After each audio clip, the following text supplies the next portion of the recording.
Avokati i popullit, Endri Shabani dhe SPAK, ku mbetet përgjegjësia? Situata në Shqipëri është përkeqësuar deri në një pikë alarmante dhe e fundit që duhet të ishte garantuesi i drejtësisë SPAK, duket se ka ende shumë pengesa për të kaluar.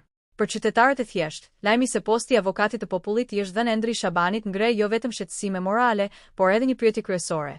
Kush vendos dhe si në këtë vend ku ligji shpesh është një formalitet që shërben vetëm interesave të ngushta? Në çdo shtet normal, emërimi një figure të tillë duhet të kalojë në filtrat më të rreptë të transparencës dhe llogaridhënies. Në Shqipëri, procesi duket se është më shumë një dhuratë politike se sa një vendim i bazuar në merit dhe integritet.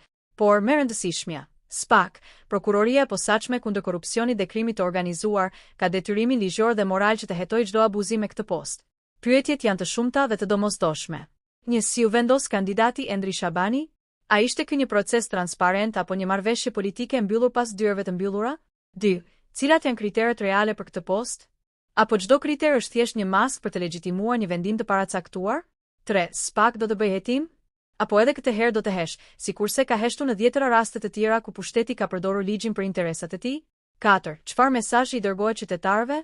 Që gjithçka mund të blihet, dhurohet apo manipulohet dhe askush nuk do të marrë përgjegjësi? Në vendet ku sundon ligji, një SPAK i pavarur nuk do të vononte një hap të tillë.